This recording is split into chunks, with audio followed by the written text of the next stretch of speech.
Yes, welcome, welcome, welcome. Good evening, good morning, good afternoon, depending on where you are. And it's another episode of What Now? Talking to creative people who are shut down at the moment and seeing how they can inspire us and motivate us to stay on top of our game. I am going to try and see how I can pin this. Hold on. Because I am trying something new.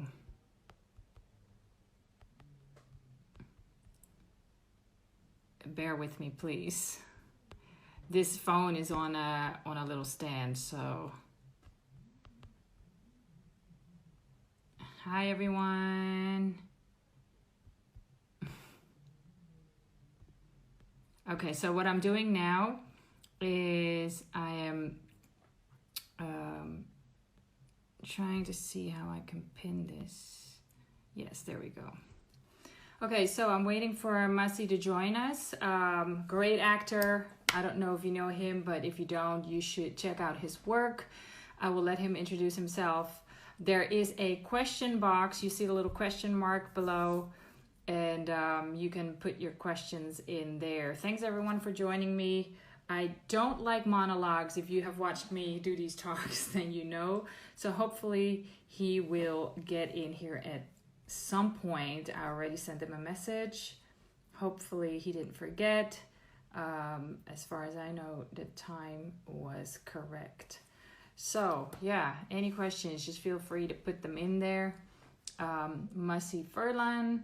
He is an Italian actor. We all know him from maybe True Blood, which was one of my favorite shows back then when it was on. And yeah, some other movies. Sorry, I'm still figuring this out.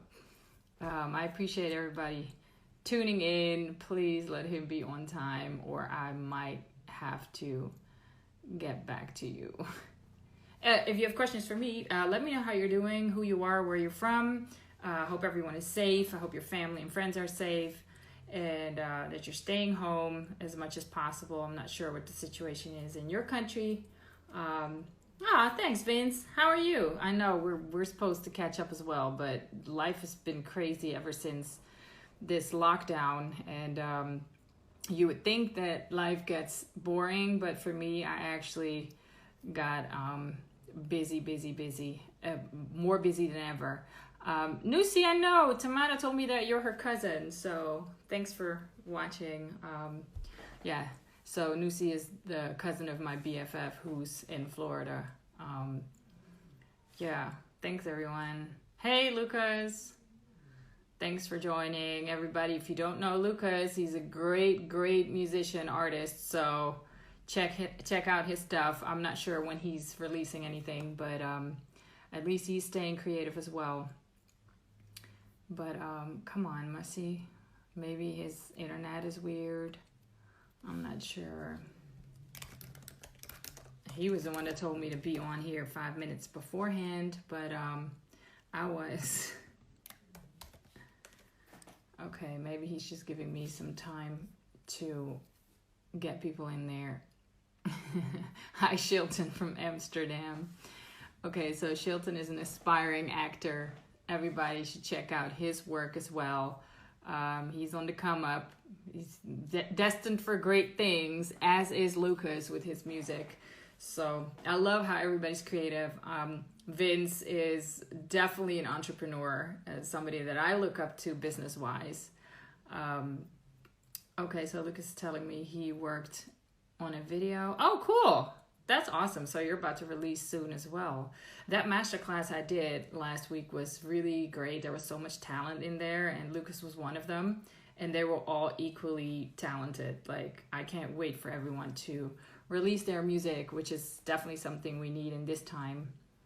I don't like monologues. So yeah, let me know who else is in here. I'm surprised 5 people are still in here. Oh, there we go. Yes. Let me see. Let me get him in there. Awesome. Yay. Everybody's excited. Hi, Massi. Hi, how are you? I'm good. I was going to do the whole Italian thing that I practiced, but I don't know anything else but buongiorno. All right. Well, that's okay. Buongiorno is good enough. Buongiorno, yeah, I know, right? Buongiorno a te. Buongiorno per tutti, everybody. I know. Grazie mille for joining me in this talk. I'm very excited. This is the first time that I actually get to talk to you as well. So again, thank you for taking the time out to do this. For sure. So I already told everyone that is already joined to put their questions in the little question box, because if we're talking, then the questions will scroll up and it. Hold on 1 second. Hold on 1 second. Yes. Hold on 1 second. My mom is calling me from Italy. If I don't pick up, yes, go pick she's gonna up. Call until death. She will go call ahead. 1 billion times. Come back in when you're ready. Mama. Mamma, sono al telefono con della gente, non posso parlare adesso, ti chiamo tra un po' io, ok? Va bene, si risponde perché il telefono si blocca. Va bene, ciao. Bene, ciao. Yeah, that's when you deal with your mom sometimes. She will keep going until she will call 100 times until I pick up. So I said, it's better that I pick up and I say, Mom, right. give me a minute, then take a chance, because it will be non-stop. That's okay. I'm glad that she's doing good, because Italy has been like the crazy country where everybody was focused on when the virus first, broke out. So I'm just happy that they're safe and healthy. Yeah, no, Italy was hit very hard. Yeah. I think I did did some statistics yesterday, and looks like, New York is probably the worst. Oh, it's worse than, America's now doing worse than every other country, even China. So. I'm getting my smoothie. Thank you. I got a smoothie too. So so New York is the worst, and then it's Lombardia, which is near Milan. Yeah. They will be the second most affected. Wow. Around the world, but I think we're doing a pretty good job with social distancing and stay home and everything, because I did some numbers and I was looking, it looks like, I'm also a little OCD, so I like to do my stats, my research. I know, right? In the whole world, the death toll was 1 person every 34,000. Wow.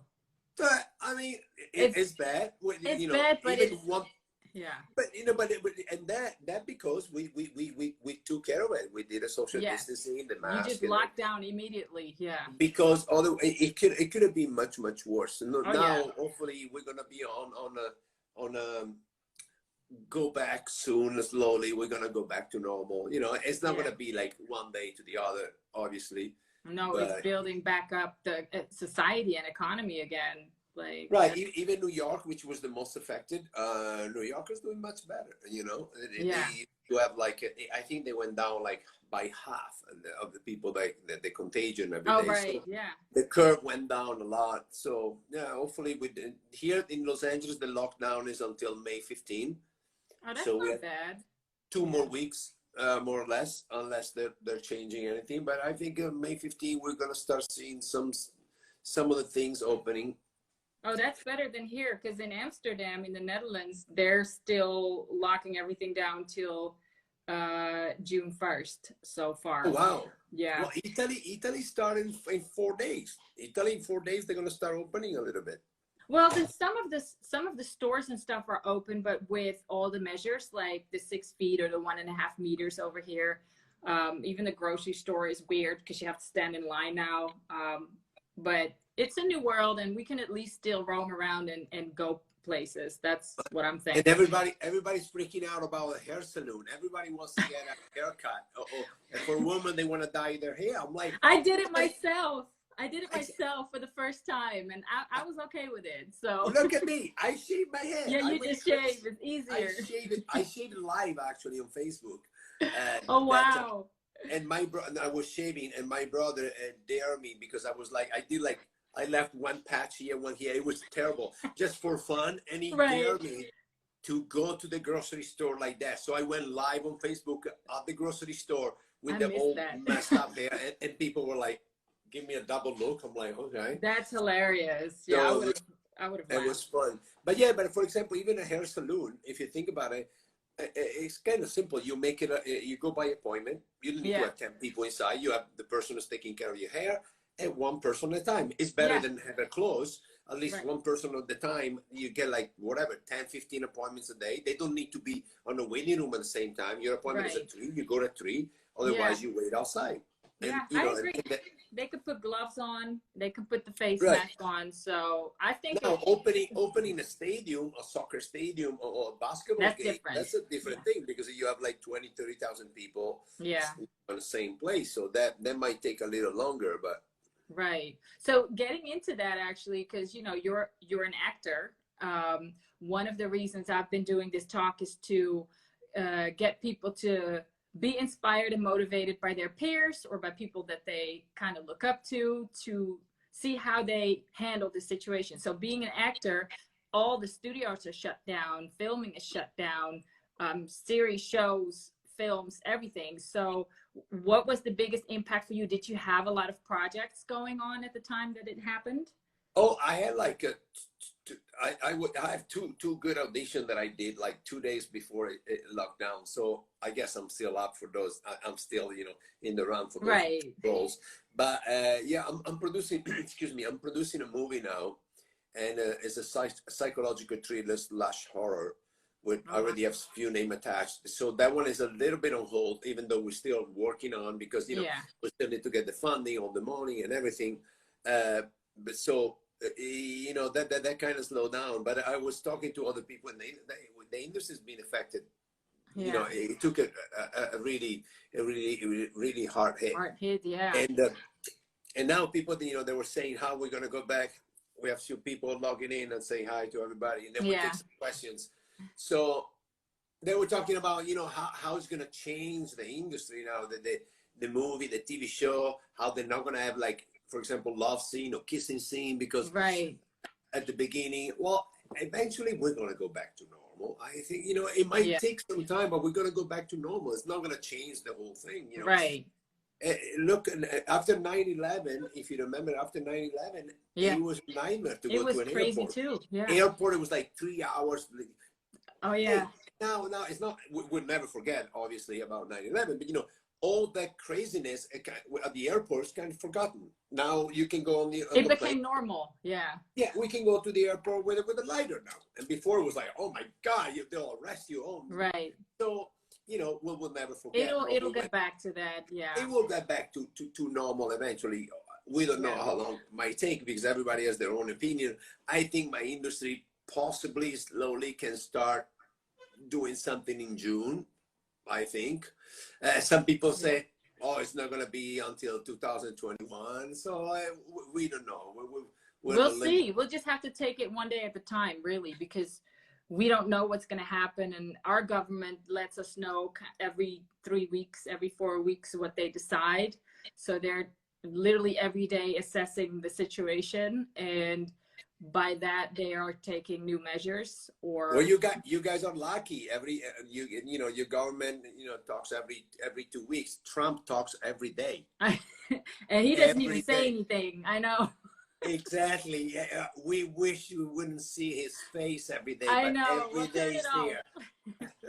Yeah. It's like, unfortunately, yeah.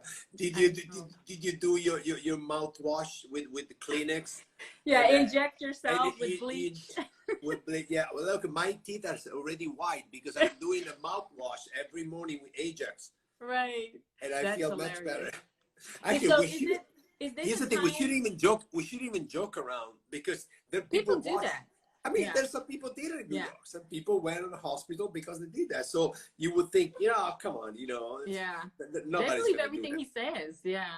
It's scary. That's honestly the scariest thing. Like, he's talking all kinds of nonsense, but the people that actually take his word, that's the scary thing. We'll give it to you. We'll give it to you in Netherlands. Do you want it? It's for free. It comes for free. And it comes with a wig as well. What? Trump. We'll give it to you. Would you like? Netherlands will love to have Trump. No.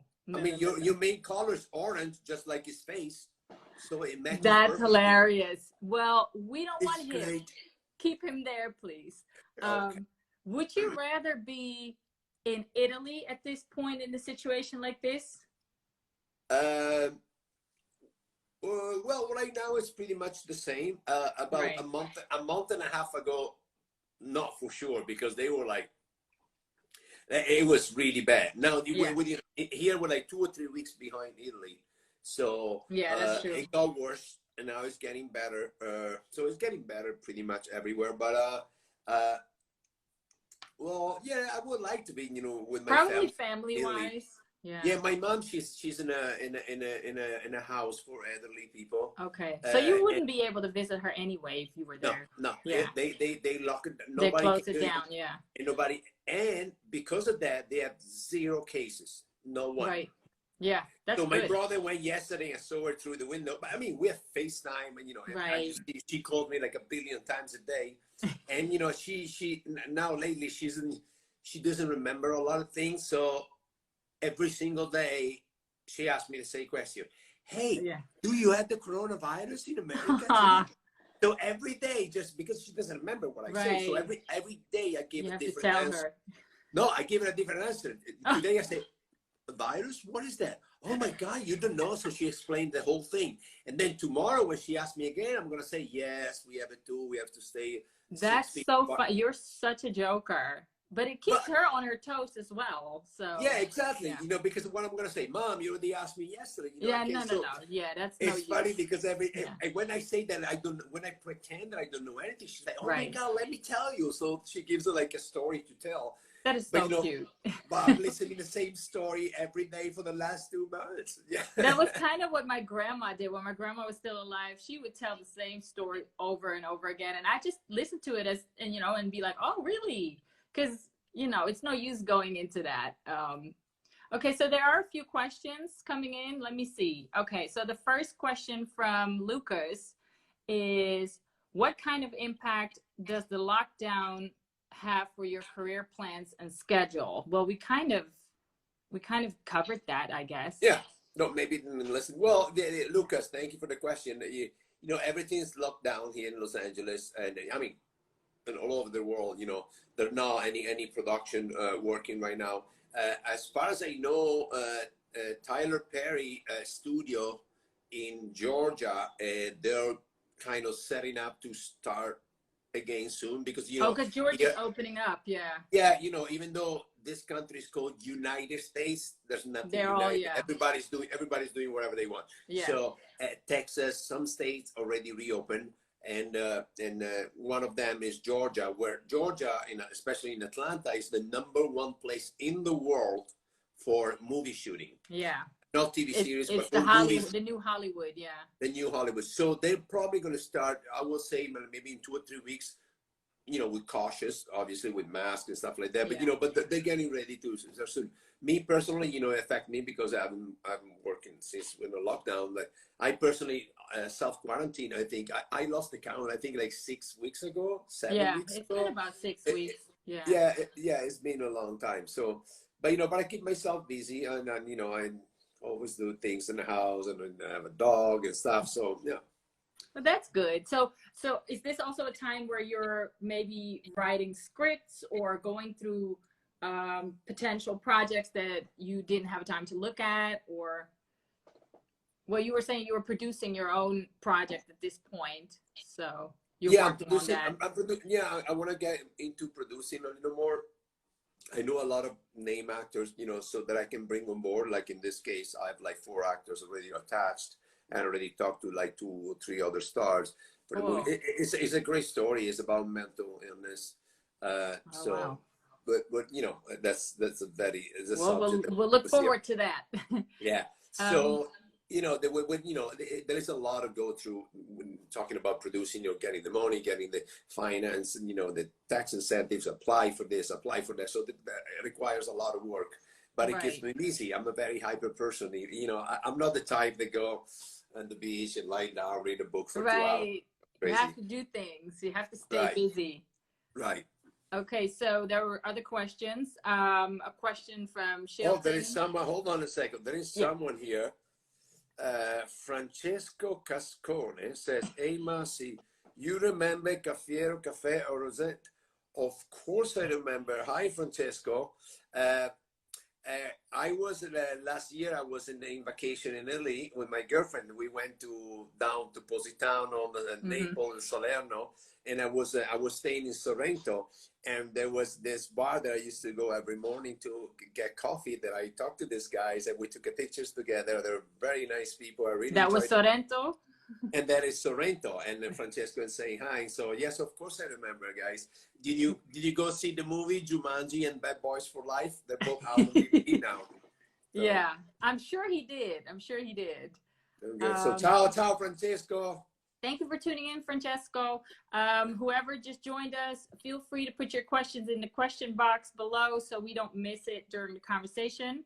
The other question from Shilton is, how do you get your projects and your work in times like this? Well, that's kind of the same question as well.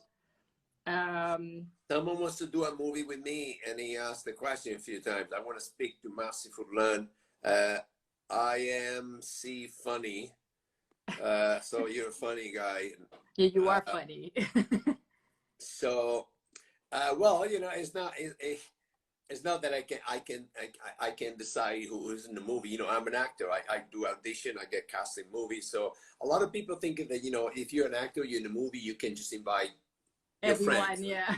It's not that easy. Unless, you know, it's your movie that unless it's my movie that I produce and everything. But even, you know, even if I produce the movie, for example, you have to do audition. Yeah. Yeah, no, but if I produce the movie, there's people that invest money. Let's say I'm producing a movie with let's say with John Travolta. Right. I have people that give me $5 million to make the movie. I can't just say, oh, well, I want to, you know, I'm going to put my brother or my nephew in the movie, because, you know, those producers say, well, we're putting the money. How about we put a famous actor instead of your brother? So it's not that simple. But, you know. But investors come with strings attached. Right. A lot of people think that, oh, Massi, you work in the Batman movie. Can I be in the movie too? Yeah. I wish I could choose to be in the movie. I don't choose. I audition, and sometimes I get the role, sometimes I don't. Right. So do you think you're going to be doing your own movies other than producing? Like writing? No, writing, no. I'm not really into writing. Maybe directing one day soon. But, you know, I'm happy with acting, mainly acting, and now producing. You know, the movie that I'm producing, obviously, I'll have a role for me as well. Right. So, but, you know, I will stick with acting and producing for now. Maybe one day down the road, I shadow a director. Oh, right, right, and see how that goes. Lucas coming in with the questions. He says, what is something that a person should be aware of when getting into the entertainment industry? Well, he needs to be aware. Everybody needs to be aware that this job is the job that gets the most rejection. It's the job with most rejection ever. So you have to have thick skin.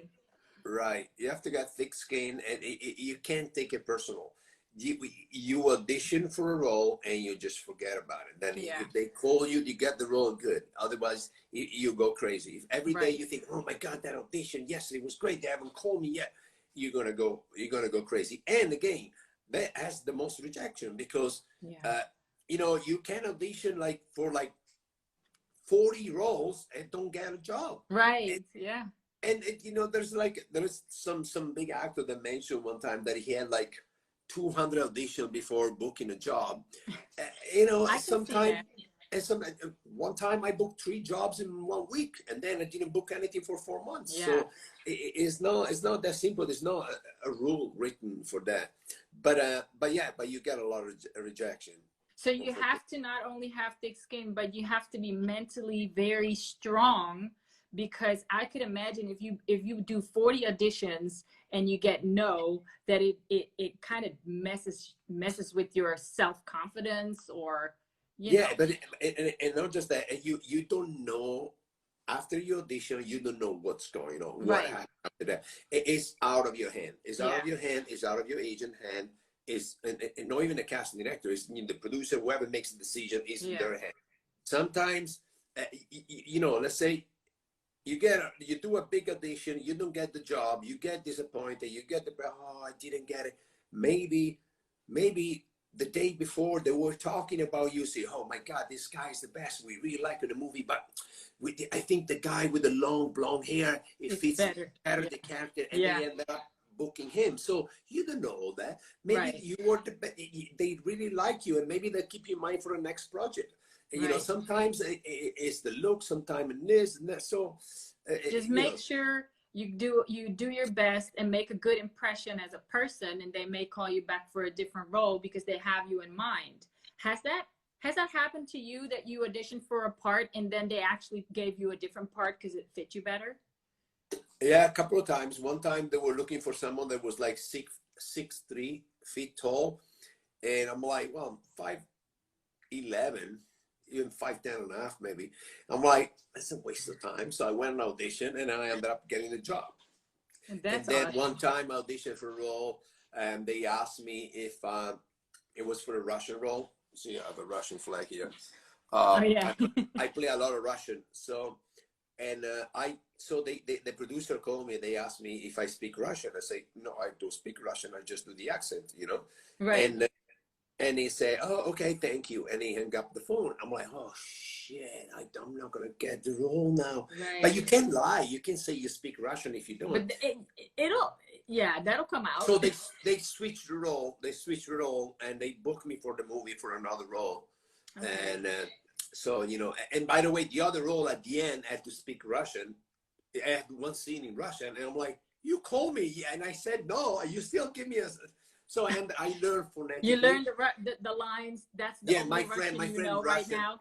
Yeah, my friend Russian, you know, he told me, so I learned phonetically, and I did it. You know, it wasn't a lot. It was like 6-7 lines, so I learned it like that.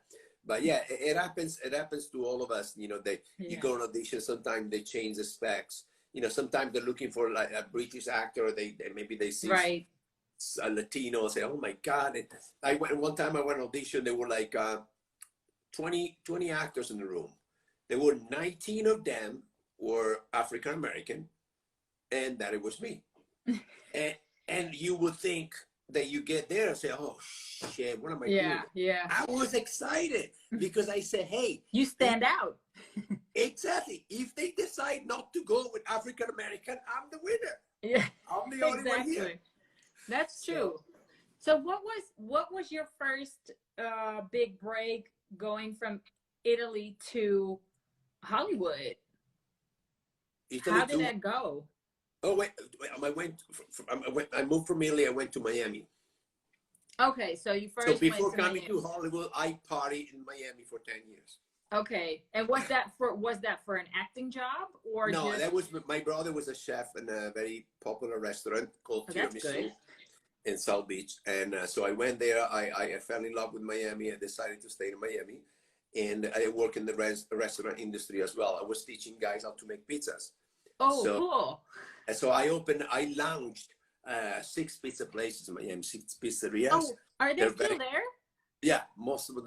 I think like 4 out of 6 still there, and they were very, very successful. One was the best one in South Beach, and it was a lot of fun. But then eventually, I have to eat there. I'm in Florida all the time because my family lives there, my best friend. So next time, if you go to Miami, I can hook you up with a lot of places. Food is always good. So were you acting in Italy, or did the love for acting start when you were in the United States? In Italy, I was doing stand-up comedy. Well, I did a lot of things. I was flying. Now I get it. You're so funny. I was flying helicopters with the Italian army. Oh, wow. For a long time. And then, I did a lot of jobs. And then I was doing stand-up comedy because, I thought comedy was my forte until I moved to LA and I became a villain. Right. Yeah, they transform me into a villain. I was like, forget about it. You're not funny. I was going to get to that question, but okay, yeah. So it's mostly because of the accent. Yeah, I mean, first of all, work is work. Working as a villain, it's fun. I don't care. I wish I could do comedy. Eventually, I will.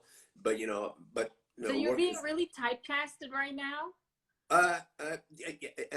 everybody is being typecast, you know, and I don't see it as a negative thing. No, it's work, like you said. Yes, work is work, exactly. That, you know, if you have an accent, you're the bad guy. I mean, if you're American, American movies, all the foreigners are the bad people. If you are American, you are Tom Cruise at the end of the movie with the American flag that you saved the world. That's it. Yes. The bad guys, they're always Russian, Latinos, Italians, and stuff. I know. They always have an accent. So, and then stereotype. You know, you see the gardener is always a Mexican actor, Latino actor. And, you know, some people get offended. It's personal. I don't get offended, you know.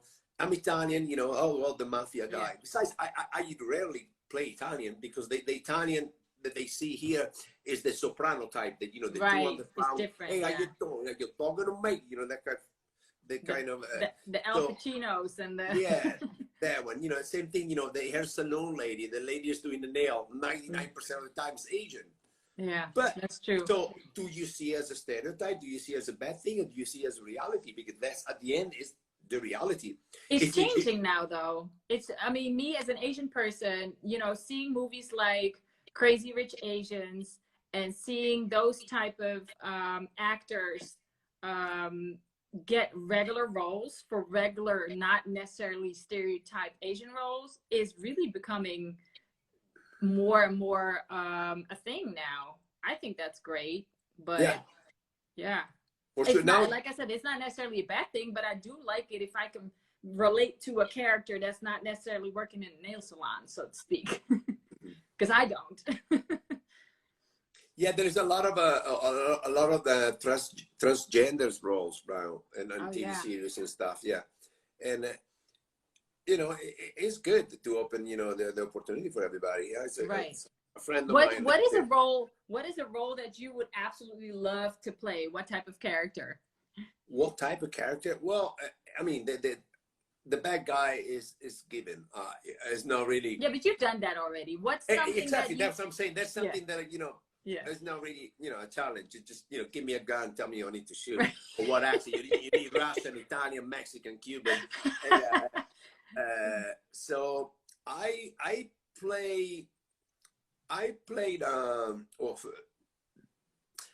played a gay character on the Gianni Versace show, which was a designer. I also play a flamboyant gay guy on the indie movie that I shot in Rhode Island. It was a non-profit film to benefit autism. Oh, wow, nice. And I was playing the Italian owner of an art gallery that I was giving a chance to this kid to work for me. And it was like a fantastic experience because it was something different, you know. Yeah. Same thing with Supernatural. It's a great TV show for CW that they shoot in Vancouver. Yeah.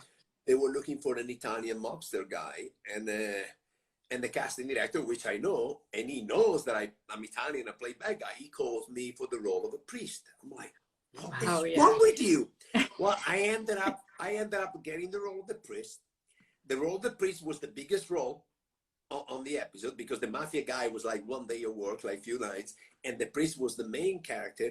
And the priest was not a bad guy because all my friends, they were expecting, oh, even if you're a priest, you're gonna have a gun at the end, you're gonna kill you. And they were so disappointed that I didn't kill anybody. I know, I can imagine, but for you, it must have been great to develop a character and really develop your own acting skills into a completely different persona than only the bad guy. Because I can imagine that gets kind of old, and you want to try something new, as you know, as in your profession as an actor. Sure, yeah.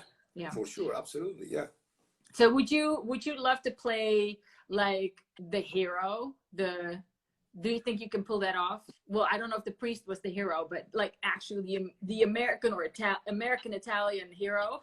Well, I'm gonna have to work out at the gym, get all those abs like all those guys first. Can't they, like, I don't know, put some filters or I don't know, do something else with that? Of course, I would love to play the hero. Look, I did a movie about human trafficking, and the producer was a friend of mine.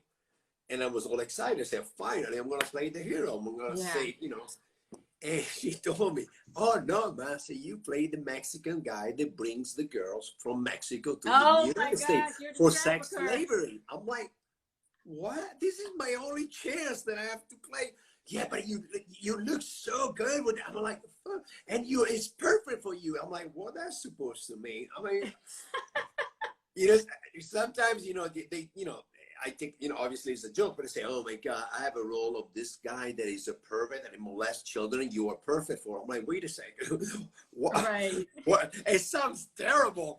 I'm like, what do you mean? It's like, but That yeah, is so funny. I haven't saved anybody yet. I haven't played the hero. You haven't yet. saved anyone. Yeah, but I'm looking forward to, for sure. Yeah, I think you would do great because first of all, you're just a great actor, so you would be able to do anything that you put your mind to in any role. I just watched the movie last night, 2 nights ago, about a hero. What was the title? Oh my God, Extraction. Oh, I still have to watch it. No spoilers, please. Everybody keeps telling me how great it is, so it's on my to-watch list this weekend. Okay, so I'm not gonna say anything. Okay, yeah. So I'll talk to you about that after I've seen it. Another good question from Shelton. Who is thus far your favorite director that you've worked with and why? I would say Christopher Nolan. Ooh. On the Dark Knight. Dark Knight, yeah. Yeah. Well, it was my first big movie, and it was a great experience. I mean, the fact when I went on set and I heard Mr. Nolan, yeah, calling me by my name, I was I was so confused. I was like, "Hey, Massi, come here for a second." I was asking the other guy, "Did he just say my name?" I know that must have been such a great moment, a great feeling. And not just that, and the best part is that, you know, it wasn't a big role, but we were shooting the scene, and there was like a technical problem because I was playing a janitor pretending to mop the floor, and then so there was like a machine gun inside the bucket where there was water. I remember. And so I had to pick up the gun, which was inside a Ziploc envelope. So there was a technical problem because, you know, every time I was picking it up, it was slippery, so I couldn't open it, and I looked like an idiot. So we did so many takes. I'm like, oh my God, and this. So, and I didn't want to, you know, say, hey, let's do it. So I waited until we did so many takes, and finally I found the courage to talk to Nolan, you know, and I say, Mr. Nolan, I might have an idea, and he goes like, what is it? I say, what if instead of grabbing the bag and, you know, standing there and, you know, trying to open it looks weird, I grab the bag and I start walking up the stairs. In the meantime, I open it with nonchalance, and then I go. And I say, well, let's give it a shot. So we did a take. He freaking loved it, and he was like, that's it, we got it. Done. Thank you, Massi. And we did 2 more takes, and then I'm watching the movie, and that's exactly what they kept. Oh, so I'm like, awesome. I was pretty excited to have. You were improvising, and it worked.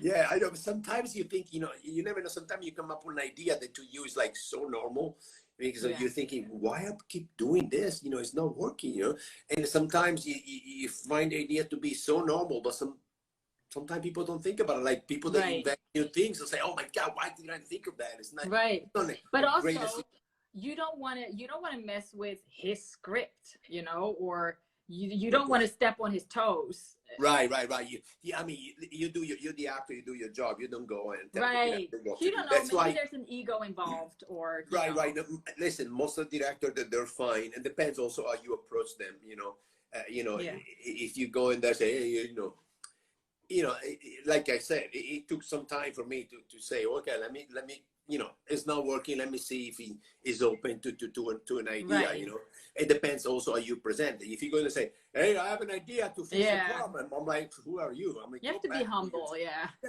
So know your place.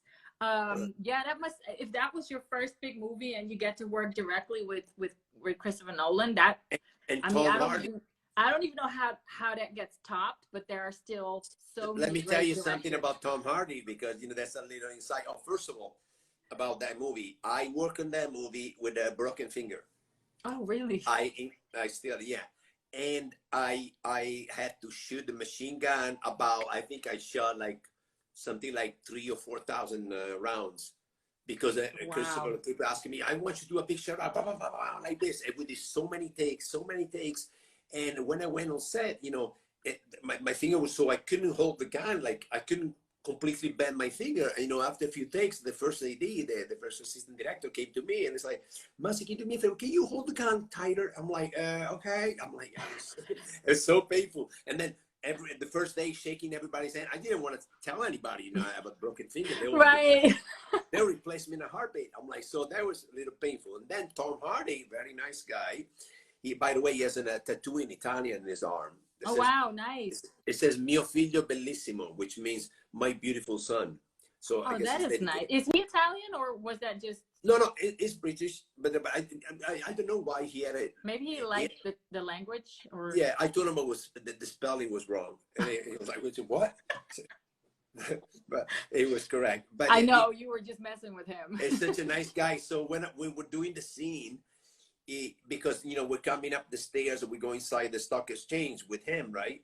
And when Nolan was calling action, I was ready to go, and he was holding me from my belt, so just to joke around. I'm like, stop it! I'm like, so I would start walking, and he was holding me back, and you know that will make me late on set. Right. So even if it's like 1 second late, it's late. I'm like, dude, you are Tom Hardy, and you're cool. You're friend with Christopher Nolan. I'm nobody. If I'm late, it's gonna get upset. Stop that. Oh my God, he did it 5-6 times at a kid. I'm like, and I didn't know what to say because it's a big star saying that, but it was super cool. We have a lot of fun. That's good. I'm glad that everybody, at least that you've worked with, has been great and, you know, normal, I guess. No egos involved yet.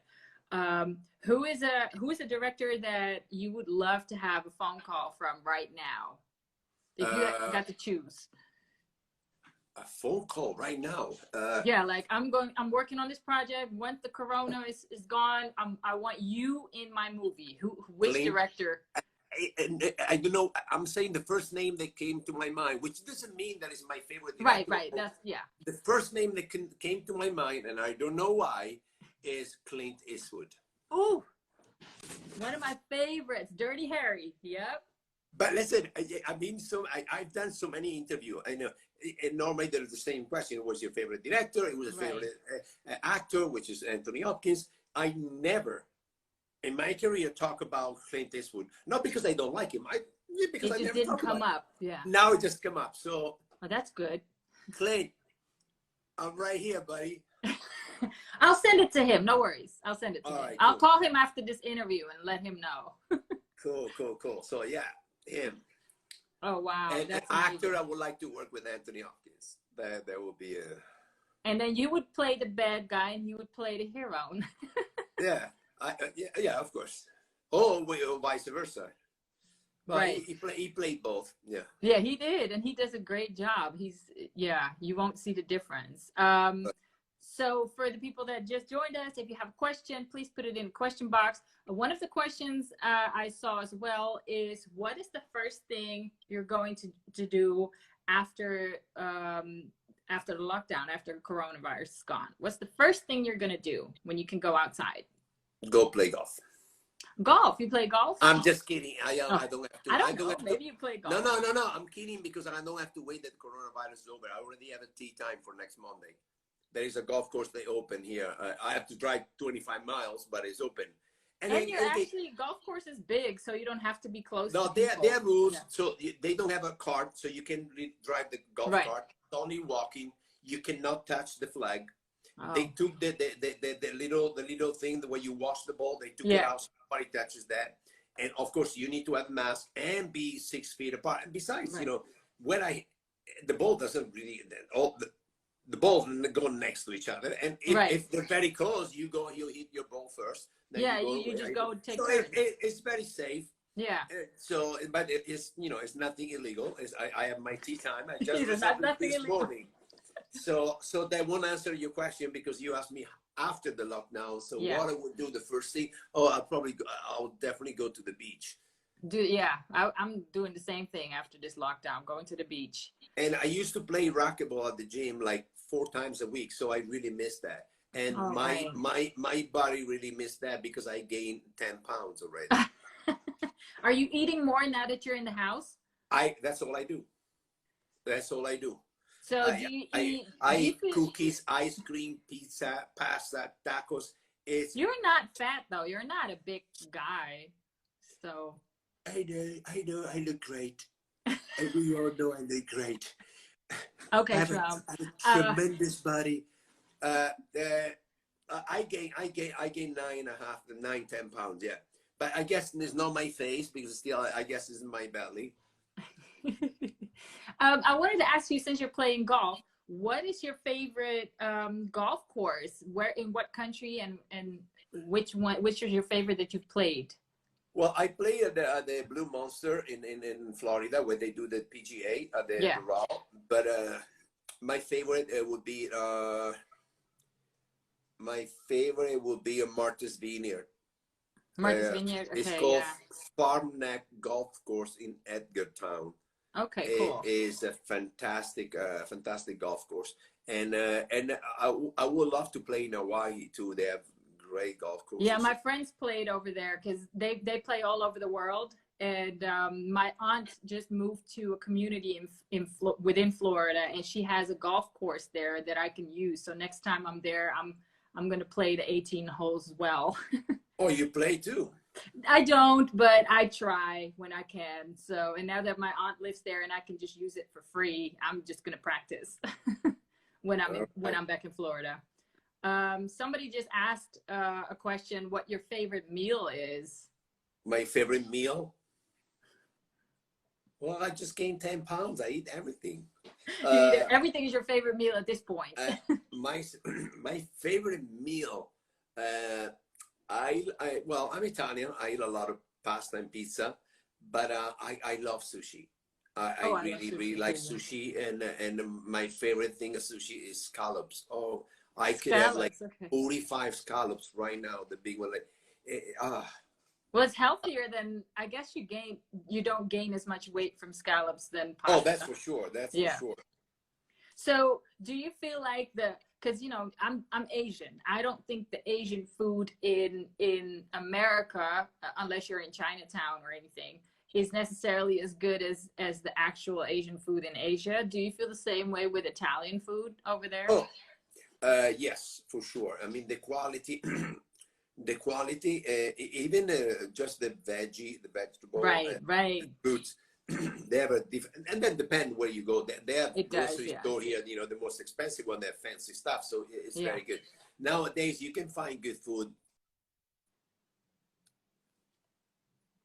That was my brother calling me. Even if you're in America, you can find grocery store with Italian products, and the same thing with fresh, good foods.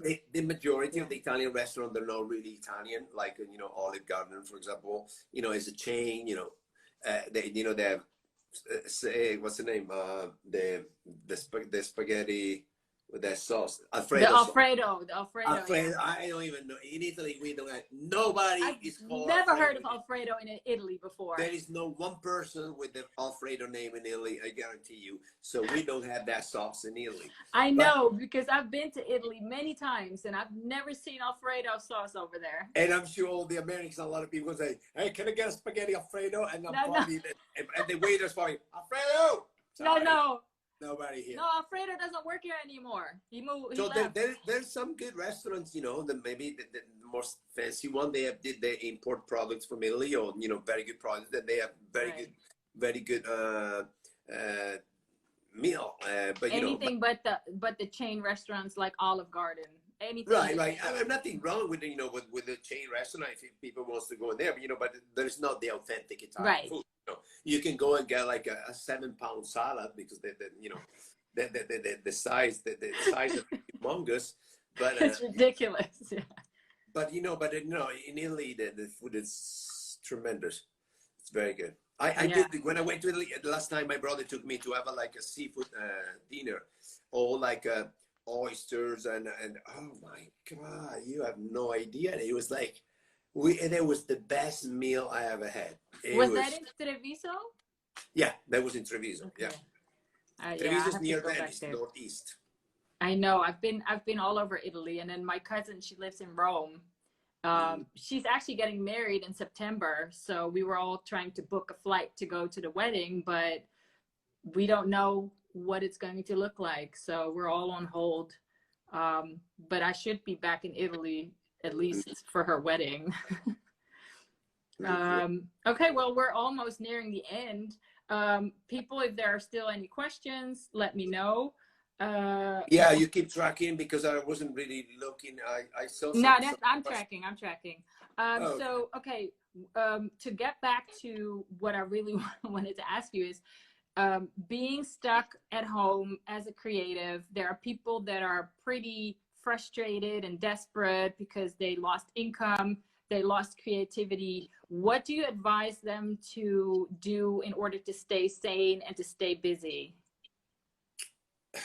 Well, do you meditate? Do you I personally don't meditate. I've been told a billion times that I need to meditate because I'm a super hyper person and I always do things, and it will really help. I've been told all my life. I'm not kidding. So if you a type of person to meditate, I'm sure that's a great thing to do. You know, we have to stay strong. And, you know, it's difficult because we different people are in different situations, you know. Yeah. You know, sometimes it feels, you know, someone that lost someone someone from their family, yeah, or someone that lost their job, or they don't have the money to pay the rent.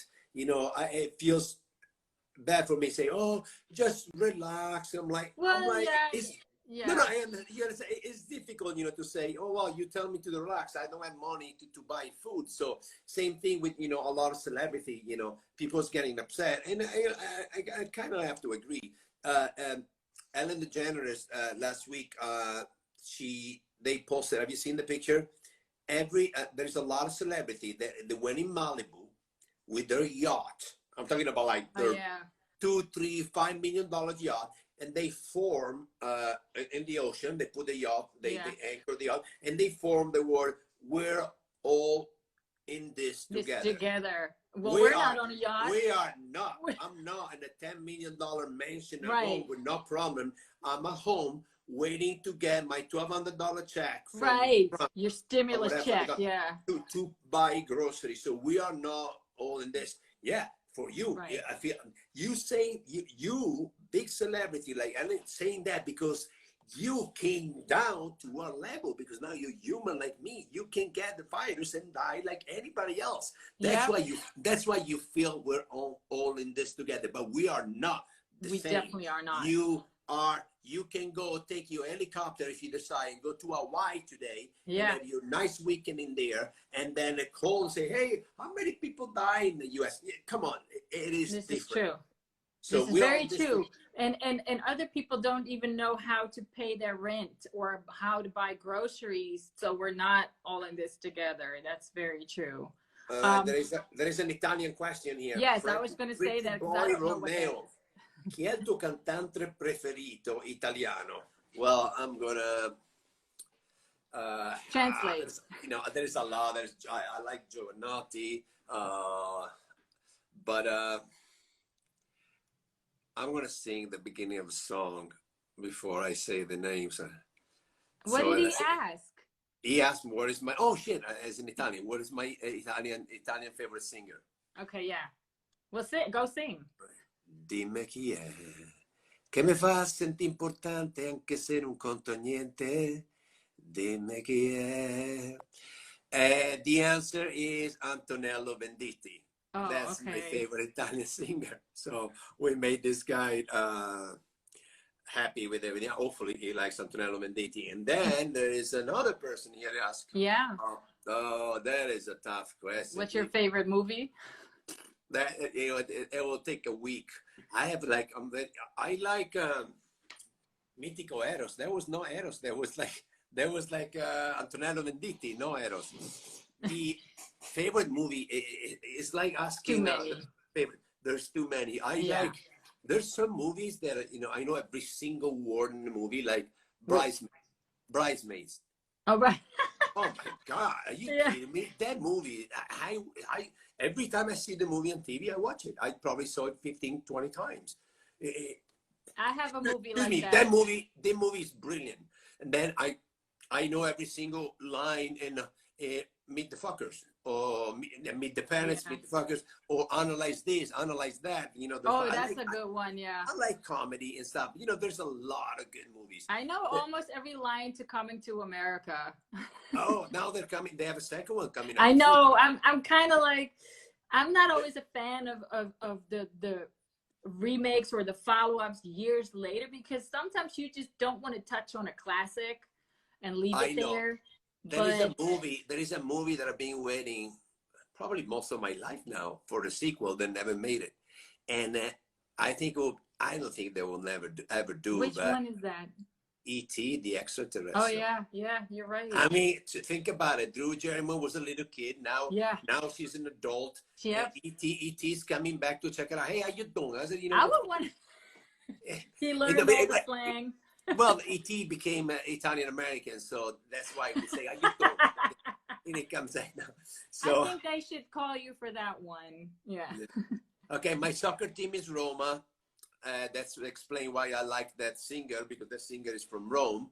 And, you know, so favorite film is difficult, but there is one thing though, that, like I said, when you ask a favorite movie or favorite actor, it's difficult. There's so many. Yeah, I have the same thing with music. There is one category though, which is the best female actor, the best actress. That one is very easy, because that one, there is one that is above all. Who is that? Meryl Streep. Oh, Meryl Streep. Yeah, she's a walking and there's so many great, but you know, if you think about it, so you know, like I say, actor, there's so many. I think for female actors, it's an easier answer for me. Okay, yeah, I've seen so many movies from Meryl Streep. Yeah, so I know some people are tuned in that may not even know Meryl Streep because of the new generation. But yeah, she has a whole ton of movies that are classics, each and every single one of them. I'm going to get a countdown because we can only do an hour on here. Oh, okay. Where do you see the time? I don't even see it. No, I get a little countdown on top from Instagram. They're actually counting me down. Like, okay, you gotta set it down. Yeah, it's crazy. Let me give a call to Instagram. We can be here 2 more hours. Don't you worry about it. No, but seriously, I really appreciate talking to you because I'm a fan, and I would love to, well, hang out with you because you're funny, and I like to laugh and I like to eat. Hey guys, go see Jumanji. We just saw it a couple days ago, just to get into the whole, you know, Massi. So Switchblade, we saw your performance. I was in the movie theater and I saw you. I was like, there he goes. And you were even excited when you noticed that I didn't get killed, so I might be on the next one. You did not, yeah. So yeah, thank you. And is there anything like a life quote that you go by that you want to throw out there before we close off? Any life quote? I don't know. I tell everybody, you know, to stay safe. One of my favorite quotes that I always say. Well, my countdown began. You got 2 minutes. Okay, so it's a sign of mediocrity when you demonstrate gratitude with moderation. Yes, that's a deep one. I've never heard that one before. There was a great one. There was a tremendous one. Well, let's leave on a better note, not on Donald Trump impersonation. No. Thank you, Matt. Thank you very much, everybody. Grazie mille. Thanks for tuning in. It was a lot of fun. Massi. Let's do this again soon. We just had, let me see, 1.7 million viewers. We're so oh, it's 17 viewers. Oh, shit. Okay. Well, we're looking forward to talk to all of you guys. Stay safe at home, and I'll see you soon. Thank you so much. Bye, everyone. Bye-bye.